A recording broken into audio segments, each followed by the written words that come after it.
Assalamualaikum warahmatullahi wabarakatuh.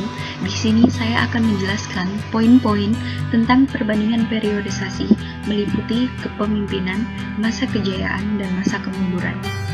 Periodisasi pada zaman Rasulullah, model kepemimpinan. Yang pertama adalah memenuhi hal rakyat. Yang kedua adalah sidik atau jujur. Yang ketiga adalah tablik atau aktif dan aspiratif. Yang keempat adalah amanah dan terpercaya. Yang kelima adalah fatona atau cerdas. Yang keenam adalah tidak otoriter. Yang ketujuh adalah memiliki integritas tinggi. Dan yang kedelapan adalah memberantas kezaliman. Masa kejayaan terjadi pada Perang As-Suwaid, Perang Uhud, Perang Hunain, Perang Anwar, Perang Khandaq atau Perang Parit, dan Perang Bani Qainuqa. Masa kemunduran. Masa kemunduran umat Islam pada zaman Rasulullah ialah kemerosotan moral dan hilangnya sikap dinamis di tengah komunitas. Hal tersebut diperparah dengan meluasnya sikap dogmatis dan kekakuan. Periodisasi pada zaman Khalifah, model kepemimpinan. Yang pertama adalah prioritas dakwah Islam dan perhatian kaum muslimin di negeri-negeri seperti Turki, Mesir, Syria, Arab, Irak, dan Persia. Prioritas pengalaman ketika kepemimpinan Nabi Muhammad dan Khulafaur Rasyidin. Yang kedua adalah jabatan dianggap sebagai amanah yang harus dipertanggungjawabkan di hadapan Allah dan masyarakat. Yang ketiga adalah khalifah lebih mengutamakan kesejahteraan daripada mengejar kekayaan dan kekuasaan. Rakyat adalah segalanya, sedangkan khalifah adalah pengabdi. Masa kejayaan.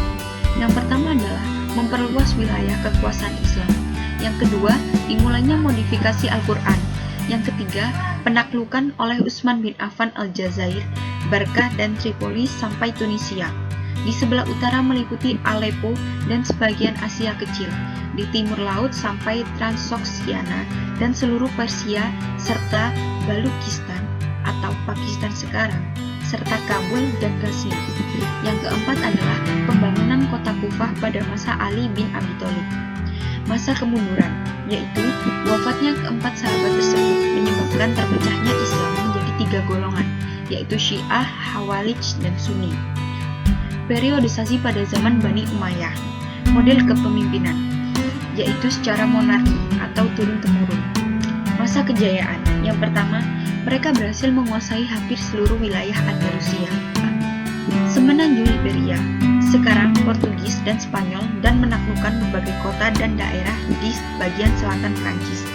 Wilayah kekuasaan Islam di masa kekhalifahan Bani Umayyah meliputi Spanyol, Afrika Utara, Syria, Palestina, Jazirah Arab, Irak, sebagian Asia Kecil, Persia, Afghanistan, Pakistan, Turkmenistan, Uzbekistan, dan Kirgistan.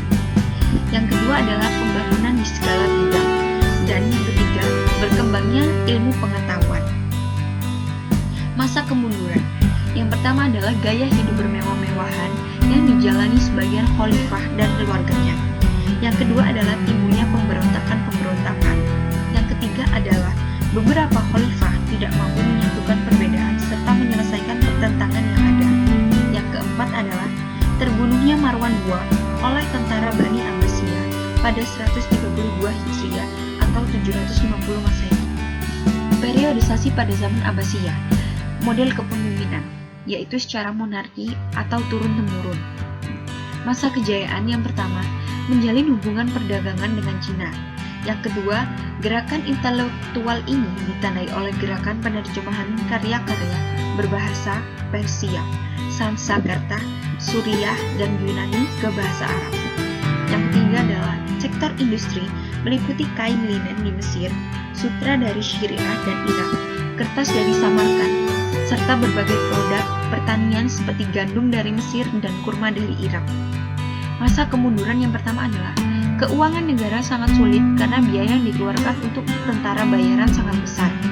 Pada saat kekuatan militer menurun, khalifah tidak sanggup memaksa pengiriman pajak ke Baghdad. Yang kedua adalah komunikasi pusat dengan daerah sulit dilakukan.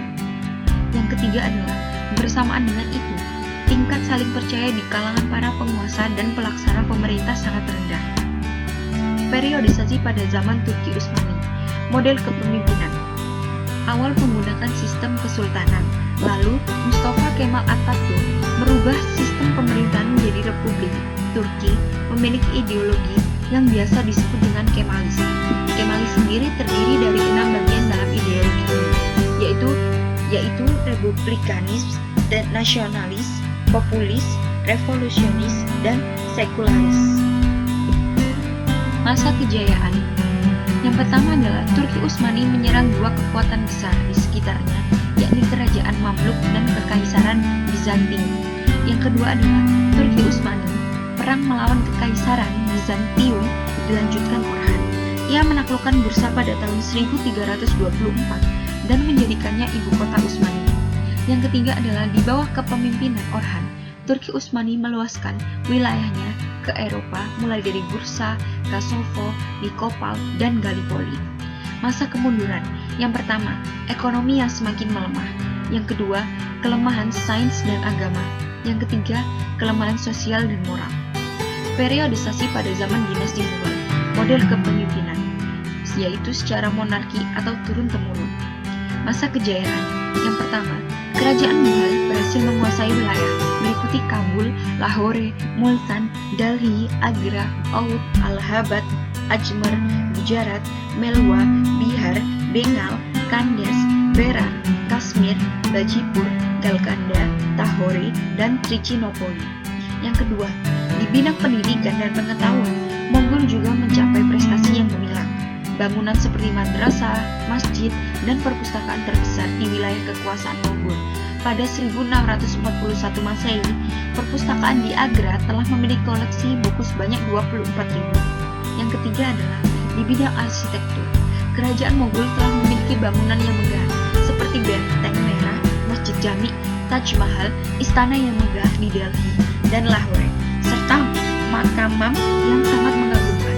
Beragam karya sastra bermunculan di India pada masa kekuasaan dinasti ini. Masa kemunduran yang pertama adalah perebutan kekuasaan pada periode Sultan, lemah dan juga serakah. Yang kedua adalah kebijakan represif Sultan Aurangzeb yang menimbulkan banyaknya pemberontakan. Yang ketiga adalah konflik agama. Yang keempat adalah saling berebut pengaruh dalam kegiatan perdagangan. Yang kelima adalah intervensi asing.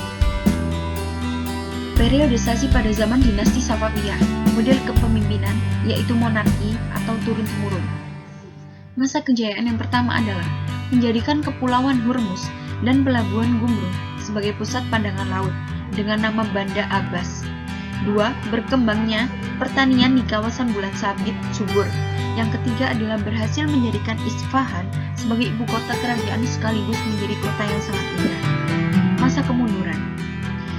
Faktor-faktor kemunduran Daulah Safawiyah ini adalah konflik yang terus-menerus berkepanjangan dengan Turki Utsmani. Bagi Turki Utsmani, berdirinya Daulah Safawiyah yang beraliran Syiah menjadi ancaman langsung terhadap wilayah kekuasaannya. Akibatnya, harus diperanginya. Faktor berikutnya, karena lemahnya Sultan yang diangkat sehingga mereka tidak dapat mempertahankan kekuasaan yang diwarisinya, apalagi memperluas. Sebaliknya, yang terjadi adalah konflik internal merebutkan kekuasaan di kalangan keluarga istana, juga tidak didukung pasukan tentara yang kuat. Sekian dari saya penjelasannya, semoga bermanfaat dan dapat dipahami.